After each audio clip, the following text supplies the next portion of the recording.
네, 선거법 개정안이 어제 한국당의 항의 속에 국회 본회의에 상정됐습니다. 한국당의 필리버스터가 시작됐는데 민주당이 참여하면서 밤을 새워 찬반 토론 형식으로 진행되는 모양새가 됐습니다. 하지만 이번 임시국회 회기는 내일까지입니다. 내일 밤 12시면 회기가 종료되는데 필리버스터도 함께 끝나기 때문에 모레인 26일 임시국회가 다시 열리게 되면 선거법 개정안은 바로 표결에 들어갈 수가 있습니다. 따라서 선거법은 통과될 것이 확실시되지만 여야 대치가 극한으로 치닫으면서 앞으로 전국은 더 얼어붙을 겁니다. 정치화호장용 시작하겠습니다. 오늘은 이현종 문화일보 논설위원 그리고 김민전 경희대 교수와 함께 시작합니다. 안녕하십니까? 네, 안녕하세요. 안녕하세요. 자, 먼저 어제 저녁 국회 상황 좀 보고 올까요? 영상으로 준비했습니다. 함께 보시죠. 아니 문 좀 열어봐. 부장님 문 좀 열어주세요. 성황이 되었으므로 제1차 본회의를 개의하겠습니다.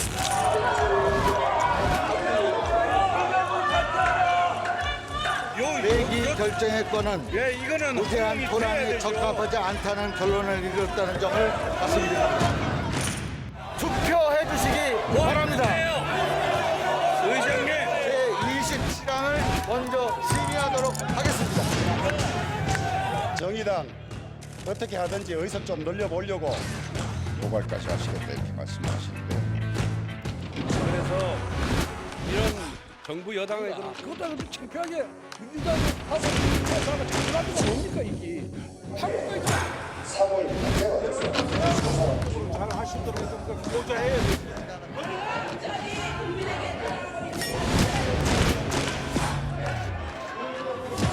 네, 영상으로 보셨습니다만 어제 국회 상황 상당히 시끄러웠습니다. 어제 상황 다시 한번 좀 정리를 해봤으면 좋겠는데 원래 일단 본회의가 7시로 원래 예정돼 있다가 이것도 늦춰졌습니다. 여기부터 시작을 해보죠. 그렇습니다. 뭐 일단 참 이 사상 초유의 일들이 지금 자꾸 벌어져서 필리버스터도 필리버스터지만 사실은 국회가 이렇게 어떤 면에서 보면 파행을 겪은 적은 거의 없었던 것 같습니다. 어제 원래 7시에 이제 여야가 이제 이 본회의를 열기로 했었는데 자유한국당 의원들이 이제 반발이 심했죠. 그래서 결국은 이제 1시간 정도 지연을 했는데 아까 화면을 보셨지만 결국 이제 문희상 국회의장이 뒷문을 통해서 이제 본회의장으로 갔고요. 계속 이제 한국당 의원들은 앞에서 기다리고 있었던, 앞에서 기다리고 있었던 거죠. 그다음에 이제 그래서 이제 결국 국회가 개회가 됐습니다. 그래서 어제 원래 이제 자유한국당 의원들은 이제 예산안 부수 법안에 대한 개정 법안들을 한 100여 건 정도로 올렸어요. 왜 그러냐면 국회라는 게 수정하는 법안들을 먼저 처리하게 돼 있거든요. 그러니까 좀 더 지연하겠다, 즉 지연시키겠다는 전략으로 원래는 잡았습니다. 자, 그러다 보니까 원래는 처음부터 이제 이 회기를 정하는 안건이 있습니다. 자, 이 임시국회를 회기를 언제까지로 할 것이냐 이걸 정하는 것인데 이제 그것에 대해서 토론을 이제 하려고 하니까 문희상 의장은 이거는 토론 사항이 아니다. 직권으로 일단은 이제 회기를 정했고요.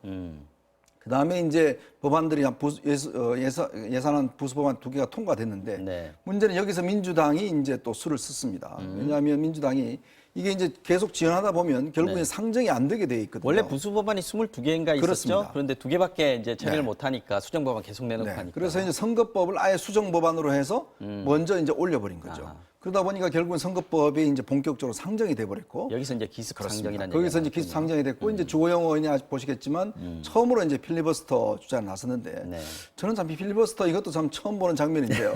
왜냐하면 필리버스터라는 게 원래 법의 취지가 소수 야당의 어떤 권리 이걸 보장해주기 위해서 이제 필리버스터 권한이 있는데 어제 필리버스터 같은 경우는 문희상 의장이 여당에 대해서도 사실은 이게 할 수 있는 권한을 줘버렸어요. 그러다 보니까 이게 이제 국회 토론 비슷하게 돼버렸습니다. 그러니까 그 주호영 의원이 첫 주자로 나섰고 그 다음에는 더불어민주당 김종민 의원이 나서게 됐죠. 그러다 보니까 이제 주호영 의원 같은 경우는 사실은 이제 기저귀를 차고 시작을 했다고 그래요. 4시간 정도 했죠. 원래 필리버스터는요, 미국 같은 경우는 중간에 화장실 갈 경우는 그 권한이 이제 없어져 버립니다. 못 하게 되는데 사실 그것 때문에 사실은 주호영 의원이 이제 기저귀를 차고 왔는데 문제는 그 다음에 김종민 의원이 화장실 가고 싶다 그러니까 또 문희상 의장이 가게 뒀어요. 그래요. 그러니까 결국은 또 이제 그걸 연결시켜 버려서 이게 무산됐는데 지금은 이제 권성동 의원 이어지고 이게 이제 여야 간에 계속 순서에 따라서 내일 저녁 12시까지 일단 진행이 될 것으로 보입니다. 한국당 의원들 아까 화면에서 나온 거 보면은 굉장히 고성도 지르고요. 피켓팅도 하고 지금 문희상 의장석도 점거하고 했습니다. 뭐 날강도 얘기도 나오고 아빠 공천 구호 다시 등장했고요. 네. 이 상황 어떻게 보셨습니까, 교수님? 네, 뭐 그야말로 참 앞에서 말씀하셨지만 초유의 일이다 이렇게 말씀하셨는데요. 정말 안타깝고 여전히 이런 국회를 봐야 하는가 불행하다라는 생각을 합니다. 2012년 선진화법이 통과된 이후로는 우리가 보지 못했던 장면들이 지금 계속해서 나오고 있는데요. 그야말로 2012년에 통과되었던 선진화법이 이제 완전히 무력화된 것이 아닌가 이런 생각을 합니다. 먼저 말씀하신 것처럼 뭐 의장석에 몰려가서 저렇게 반욕설을 하는 것이 바람직하냐 이런 얘기 분명할 수 있고요. 거기에 반해서 또 자유한국당의 입장에서 본다면은 문 의장에게 거의 뭐 한 2번 정도는 명백하게 속았다 이렇게 얘기할 수 있겠지요. 예산안 처리와 관련해서 화장실 간다라고 얘기하면서 가서 부의장에게 의사봉을 넘긴 바가 있어서 그때도 자유한국당이 문 의장에게 속았다 이렇게 얘기할 수 있을 것이고요. 지금 그 예산 선거법 수정안을 순서를 바꿔서 올린 부분들도 또 그러하고요.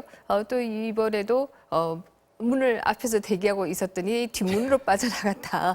이 부분도 아마 자유한국당으로서는 뭐 속은 부분이 아니냐 이렇게 얘기할 수 있을 거기 때문에 상당히 분노했을 것이다 이런 생각이 듭니다. 그런데 이 의사 절차 면에서 본다라고 한다면 이번에 상당히 많은 토론의 과제를 남겼다 이렇게 볼 수 있습니다.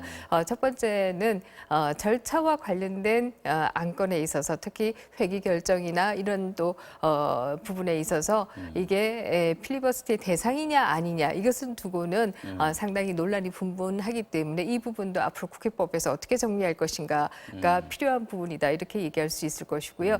의장이 안건 목록에서 안건의 순서를 바꿀 수 있느냐 없느냐 이 부분도 국회법에서 명확하게 얘기를 하고 있지 않는 부분이기 때문에 이 부분도 앞으로 상당한 논란들이 있지 않을까 또 그에 따라서 국회법이 좀 더 조밀하게 규정하는 방향으로 가지 않을까 하는 생각을 합니다. 이 절차와 관련해서는 좀 뒷말이 계속해서 나올 수 있다 네. 이런 예상을 하시는 것 같습니다. 자, 어쨌든 선거법을 놓고 한국당의 필리버스터가 시작이 됐습니다. 지금 오후 2시쯤 넘었으니까 2시가 됐으니까 15시간 정도 이어지고 있는 상황인데요. 아까 말씀하신 대로 한국당 의원들뿐 아니라 민주당 의원도 필리버스터에 참여했습니다. 여야를 막론한 맞불 토론으로 전개되는 양상인데 1번 토론자로 나선 한국당 주호영 의원 또 이어서 민주당 김종민 의원의 주요 발언을 듣고 이야기 다시 이어가죠. 준연동형 비례대표제라고 설계해온 이 제도는 그 헌법재판소 판례에 의하면 위헌입니다. 지역구에 하나 찍고 당에 하나 찍으면서 비례대표 당에 찍은 것을 그 비율대로 하면 되는데 지역구 의석 받은 만큼 비례대표에 간표해서 빼는 것, 소위 교차 연동은 우리나라 헌법 판례에 의해서도 위헌이고 독일 최고재판소에도 위헌입니다. 우리의 목적지는 어디였고 우리가 어디쯤 와 있고 앞으로 남은 길이 어디고 이 길을 어떻게 가야 되는지 이 얘기를 꼭 드리고 싶습니다. 오늘 올린 이 공직선거법 개정안이라고 하는 이 지점을 통과하지 않고는 또 한 발짝도 앞으로 못 나가게 생겨 있습니다. 왜 그렇게 됐는지를 제가 좀 설명을 드리려고 합니다. 자, 김종민 의원 이렇게 얘기하고 나서 4시간 반 동안 얘기를 했습니다. 자, 민주당이 필리버스터에 참여한 거 놓고 아까 이현정 의원께서도 지적을 하셨습니다만은 한국당에서는 필리버스터 뜻도 모르냐 이렇게 지적을 했고요. 민주당에서는 이 시간 동안 어쨌든 내일 자정까지는 필리버스터 이어지는 시간이 확보가 돼 있는 상황이니까 이 시간 동안 계속 한국당 의원들만 나와서 주장할 수는 없게 하겠다 이런 의도가 좀 들어있는 것 같습니다. 그렇습니다. 네. 사실 필리버스터라고 하는 것은 합법적 의사 진행 방해다 이렇게 얘기할 수 있고요. 의사 진행 방해는 사실상 소수당이 하는 것이지 다수당이 하는 것은 아니다 이렇게 본다라고 한다면 민주당이 본인들이 원하는 안을 통과시키기 위해서 순서까지 바꿔놓고 그리고 난 이후에 본인들이 의사 진행 방해를 하겠다. 이것은 뭐 상당한 모순이다 이렇게 얘기할 수 있을 겁니다. 그럼에도 불구하고 왜 나섰느냐? 라고 한다면 선거가 넉 달 앞으로 다가왔고 이 중요한 시간에 마이크를 야당에게만 줄 수는 없다. 우리도 우리의 주장을 하겠다라고 하는 그런 정치적 목적 때문에 결국 민주당도 의사진행 방해를 하는 그런 진풍경이 연출되었다 이렇게 얘기할 수 있을 겁니다. 정의당도 참여하겠다라고 얘기를 했던 것 같고요. 자, 의원님 어쨌든 지금 필리버스터 끝나면 내일 자정이 끝나면 그 다음 날에 바로 다시 회기를 시작할 수 있는 거죠. 네, 그렇게 그렇습니다. 되면 선거법 개정안은 통과된다 이렇게 보는 게 맞다고 봐요. 뭐 일단 큰 이상이 없으면 통과될 것 같아요. 왜냐하면 지금 일단 25일 날 자정에 끝나면 네. 그다음에 새로운 임시국회가 지금 소집이 되거든요. 그럼 우리 법상 이제 이 필리버스터를 한번 거친 법안에 대해서는 다음에 필리버스터 할 수 없게 돼 있습니다. 네. 자, 그러면 이제 또 그 시작을 하겠죠. 근데 뭐 아무래도 야당 같은 경우는 또 이제 회기를 두고서 또 이제 논쟁이 또 시작할 겁니다. 아, 다음 임시국회에 그렇죠. 대한 회기. 네, 근데 이제 한 번은 전례가 있지 않습니까? 회기에 대해서는 이제 토론할 수 없다라고 하면 또 그렇게 강행 처리를 할 것이고 또 그러면 이 선거법에 대해서는 통과될 거고 그다음에 이제 검경수사권 조정 관련된 법안이 한 3-4개 정도 돼요. 그러면 이 법안 하나하나에 대해서 또 필리버스터를 시작할 겁니다. 자, 그렇게 되면 실제로 이 임시국회가 뭐 살라미 임시국회라고 이야기하는데 이게 사실은 뭐 한 6-7번 정도 해야지만이 이제 전적으로 마무리가 될 수 있는 이제 그런 상황이 되는데 저는 이 상황에서 아쉬운 거는 일단 문희상 국회의장에 대해서 좀 아쉬움이 큽니다. 왜냐하면 우리가 역대 이제 국회의장들이 국회 선진화법 이후에 보면 당적을 어떤 면에서 이탈하게 돼 있거든요. 네. 무소속으로 돼 있습니다. 그게 네. 뭐냐면 그만큼 국회의장이 국회를 정말 원만하게 운영하라는 그런 취지입니다. 더군다나 문희상 국회의장은 국회 경력이 뭐 꽤 되시면서 네. 의회 민주주의의 정말 어떤 면에서 보면 대변자 같은 역할을 해 오셨어요. 즉 그동안 많은 어떤 어려움 속에서도 대화와 타협의 정치를 지켜온 정치인 중에 저는 한 분이라고 생각이 듭니다. 자, 근데 이번 국회를 이제 끝으로 정계를 은퇴하시게 되는데 저는 왜 마지막에 이렇게 무리수를 두는 것인가라는 의문이 솔직히 있습니다. 왜냐하면 예전에 이제 정의화 국회의장 같은 경우는 그분이 사실은 예전 여당 소속이었음에 불구하고 네. 테러 방지법 같은 경우에 그때 필리버스터 할 때 야당한테 충분한 시간을 다 배를 해줬습니다. 맞습니다. 그러니까 그러다 보니까 결국은 여야가 그 상황에서 물밑 협상을 벌여서 통과가 나중에 되게 됐고 또 한편으로 야당의 많은 손을 많이 들어줬어요. 네. 그러다 보니 나중에 야당도 보면 결국은 그거에 승복하고 나온 것이거든요. 자, 이 국회라는 것이요. 숫자 많아서 통과되고 물론 통과될 수 있습니다. 그러나 국회라는 것이 하나의 문화거든요. 아무리 법안을 세세하게 만들어도 다 허점이 있는 것이고 네. 뭐 예를 들어 다음 국회 때 무슨 뭐 모든 법안들을 다 만든다 하더라도 결국 국회는 여러 가지 방법을 할 수가 있어요. 문제는 국회 문화를 만드는 겁니다. 즉 상대방의 야당을 존중하고 타협의 문화를 만드는 것인데 네. 그 문화를 만드는 주요 역할을 하는 사람이 바로 국회의장 아니겠습니까? 자, 그러면 의회 민주주의의 어떤 대변자라고 이야기할 수 있는 문희상 의장이 마지막 정치를 하시면서 왜 저는 이런 모습을 보여주고 갈까? 그런 문제에 대한 상당히 저는 아쉬움이 솔직히 큽니다. 네. 어쨌든 지금 다 모레쯤에 선거법 개정안이 통과가 된다고 했을 때 남아 있는 법들이 많이 있지 않습니까? 아까 말씀하신 대로 뭐 공수처법도 있고 개혁 검경 수사권 조정안도 있고 또 유치원 3법 같은 것도 쟁점 법안으로 지금 남아 있습니다.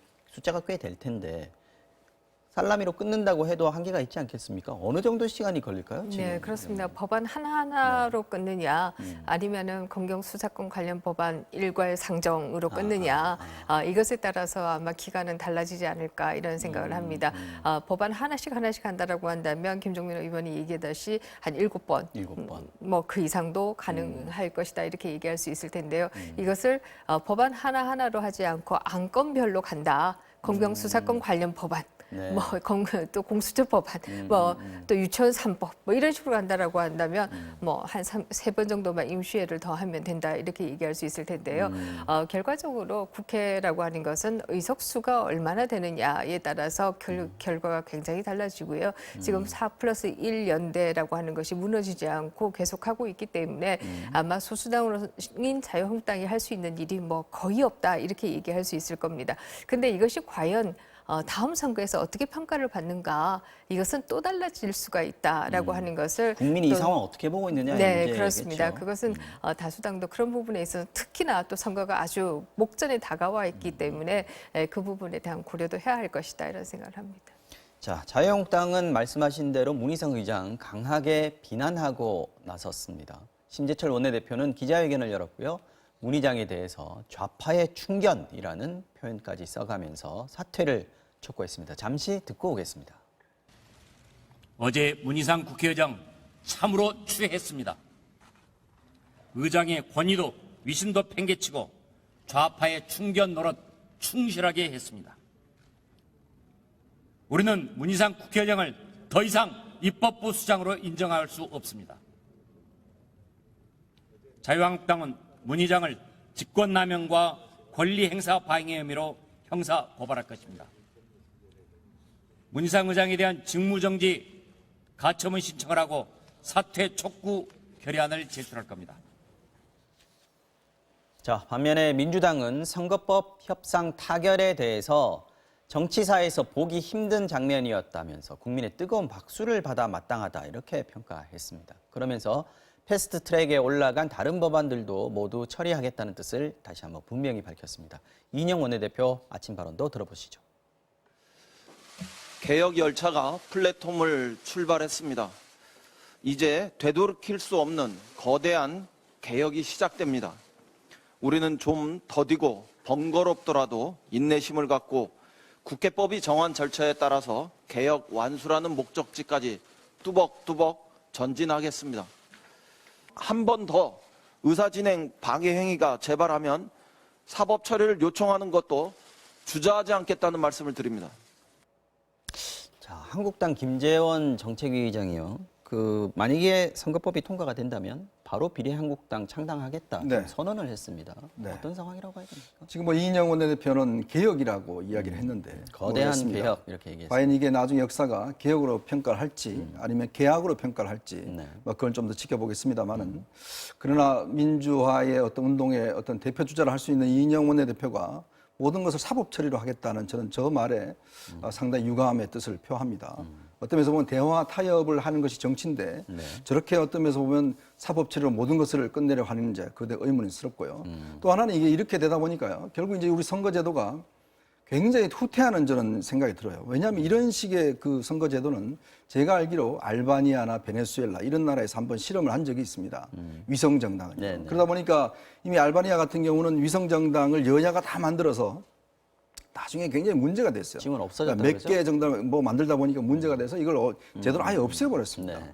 자, 어떤 면에서 보면 다른 나라에서 이미 쓰다가 이게 도저히 안 된다라고 했던 법안이 우리한테 와서는 지금 개혁이라는 명분으로 지금 시행이 되고 있단 말입니다. 위성정당 만들겠다는 건 지금 한국당인 거고. 그렇죠. 그게 이제 비밀을 준 것이 이제 그렇죠. 왜냐하면 이 민주당이라는 제도에서 거죠? 실제로 정당이라는 게 의석을 한 석이라도 더 차지하는 게 정당의 가장 본능 아니겠습니까? 네. 자, 그러면 정당한테 무슨 뭐 도덕과 법을 이야기할 수 없는 거 아니겠습니까? 그렇다면 정당은 이 제도 안에서 최대한 어떤 의석을 많이 얻는 방법을 택하는 것은 저는 자연스러운 현상이라고 봅니다. 자, 그러면 지금도 벌써 민주당 안에서는 우리도 만들자는 이야기가 솔직히 나오고 있어요.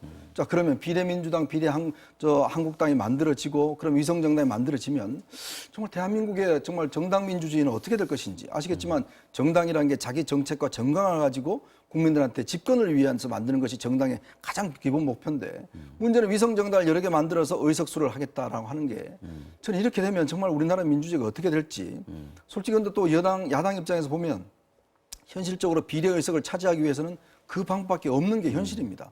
자, 그러면 이제 또 민주당도 보면 오늘 아침에 민주당 부대표의 문자가 이제 공개가 되면서 이렇게 되면 우리도 큰일 난다. 우리도 만들자.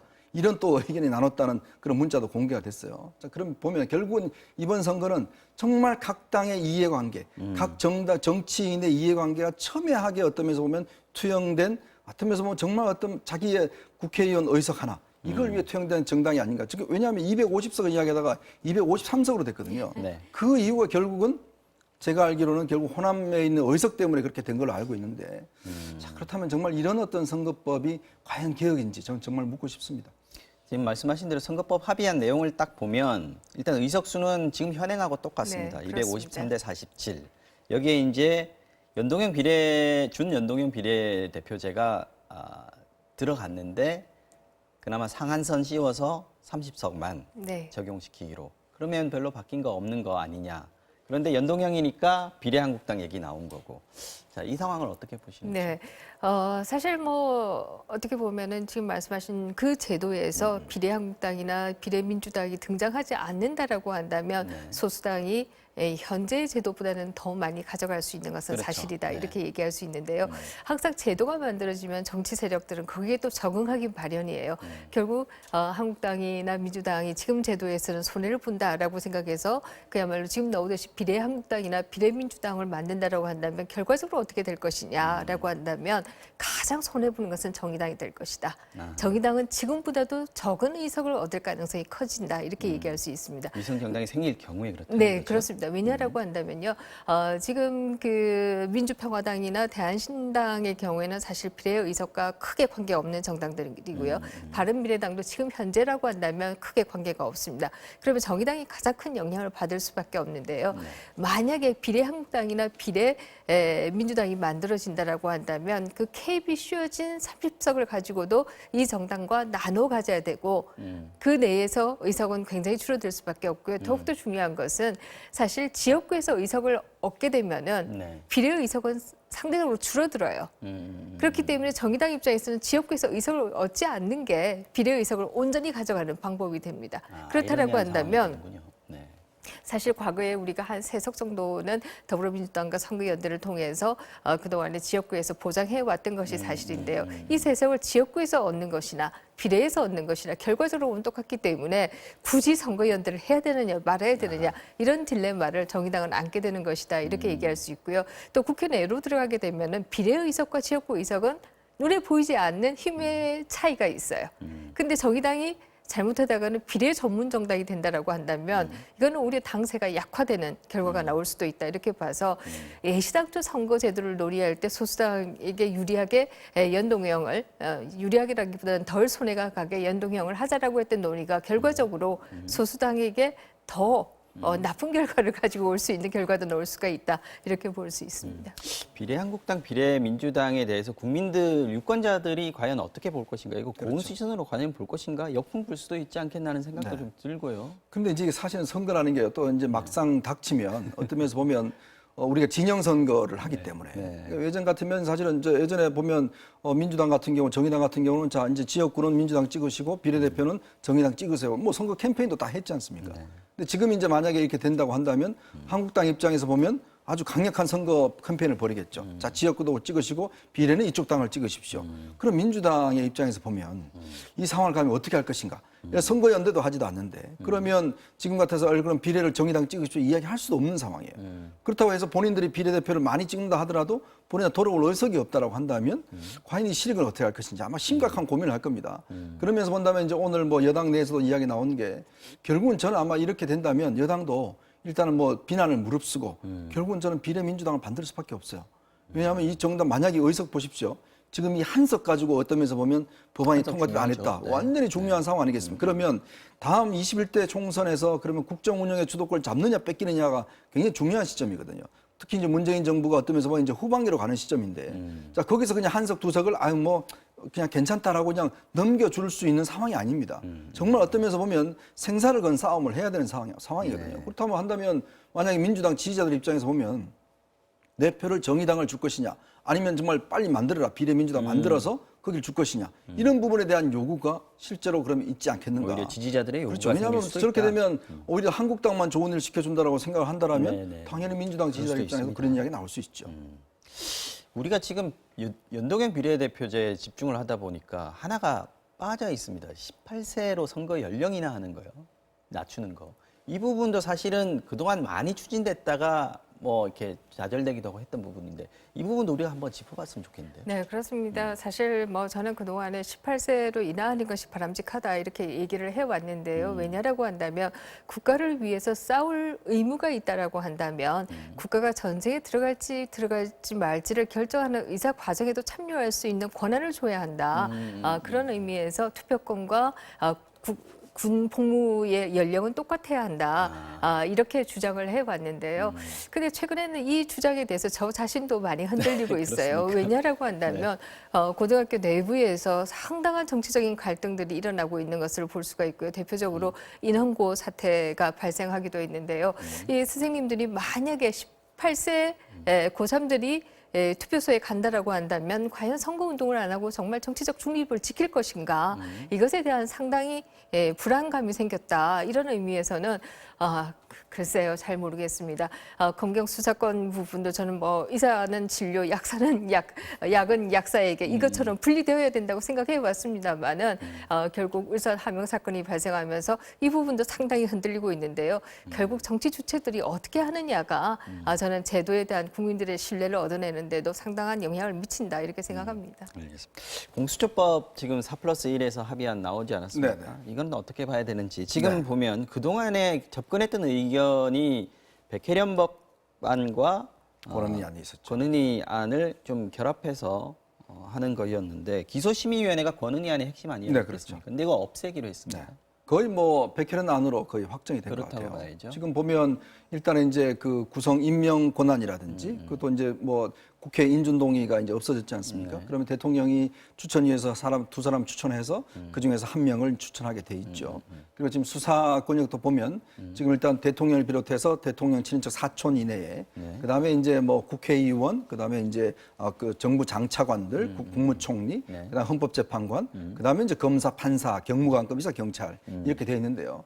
문제는 그런 것 같습니다. 일단 첫 번째로는 일단 이 임명 권한이 있어서 또다시 대통령한테 임명 권한을 줬다는 거. 왜냐하면 우리가 네. 국무총리 같은 경우는 인준 동의가 국회에 거치게 돼 있는데 지금 공수처장도 이제 대통령이 가져가게 되면 그럼 대통령은 자 대법원장 그다음에 이제 예를 들어서 뭐 경찰청장, 검찰총장 뭐 어떤 면에서 가지는 왜냐하면 공처라는 새로운 사법 기구가 생기는데 이것마저도 대통령이 또 행사하게 된다는 문제점이 있을 것이고요. 또 하나는 이 법에서 기소를 할 수 있는 게 결국은 공수처가 판사, 검사, 경무관, 경찰만 하게 돼 있습니다. 나머지는 검찰에다 넘기게 돼 있어요. 네. 자, 그러면 이게 이 법의 취지가 뭐냐면 결국은 살아있는 권력에 대한 어떤 면에서 보면 심판하는 것인데 국회의원과 대통령 친인척은 빠져버렸습니다. 저 그럼 국회의원들은 어떤 면에서 보면 그다음 검찰로 넘어가서 검찰이 결정하게 돼 있는데 네. 저는 이것 또한 문제라고 생각이 됩니다. 아예 만들려면 그러면 대통령 친인척과 국회의원들 당연히 해야 되는데 국회의원 또 빠졌어요. 지난번 김영란법 만들 때도 국회의원들 또 빠지더니만 이번에 본인들이 입법하면서 또 빠져버렸습니다.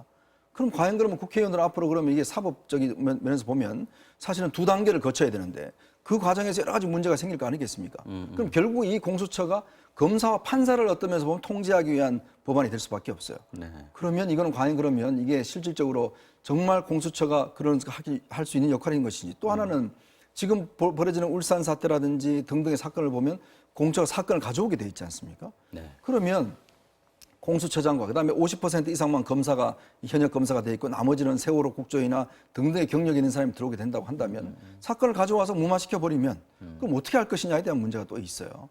자, 그렇기 때문에 저는 이 법 자체가 뭐 지금 뭐 개혁이라고 통과되겠지만 저는 굉장한 후유증이 있을 수가 있다. 그런 점을 지적을 하고 싶습니다. 후유증이 생길 수 있다. 아까 말씀하셨지만 지금 청문회는 하게 돼 있고 대통령이 국회 임명 동의를 받을 필요는 없게 지금 돼 있습니다. 이 부분에 대해서도 계속 뒷말이 나올 수 있을 것 같습니다. 네, 그렇습니다. 사실 우리가 공수처법에서 그동안에 많이 얘기했던 것이 결국 국회 인준권이 들어간다라고 한다면 지금 검찰보다 오히려 더 중립적으로 갈 수도 있지 않겠는가 이런 얘기를 해왔었는데요. 결과적으로 보면은 실제 국회에 올라오는 안은 이 인준권이 빠진다라고 한다면 역시 또 대통령의 권한이 더 강해지는 것이 아니냐 이런 우려가 있게 되고요. 두 번째로 얘기할 수 있는 것은 사실 이 공수처 법안과 검경 수사권 조정 법안이 같이 올라가는데요. 네. 그런데 검경 수사권 조정 법안이 다시 말하면 검찰에게 기소를 주고 경찰에게 수사권을 준다라고 한다면 왜 공수처는 그 두 가지를 다 가져야 하느냐 이런 이제 논리적인 모순이 생긴다 이렇게 얘기할 수 있을 겁니다.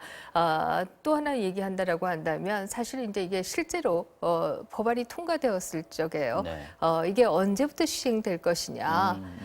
사실 우리가 드루킹 특검의 경우에도 실질적으로 그 특검이 여당에게 부메랑이 되었던 것을 볼 수가 있는데요. 네. 이게 내년 말이나 그 다음 해쯤에 실시가 된다라고 한다면 누구에게 더 불리해지겠는가라고 한다면 예시당초 뭐 여당에게 지금 현재 여당에게 더 불리해질 가능성도 있지 않을까 이런 생각을 해볼 수가 있습니다. 그렇기 때문에 제도라고 하는 것은 지금 당장 누구에게 유리하느냐 불리하느냐라고 하는 것보다 어느 것이 정말 한국 정치 발전에 더 필요한 것인가 이것에 대한 고민들이 필요한데요.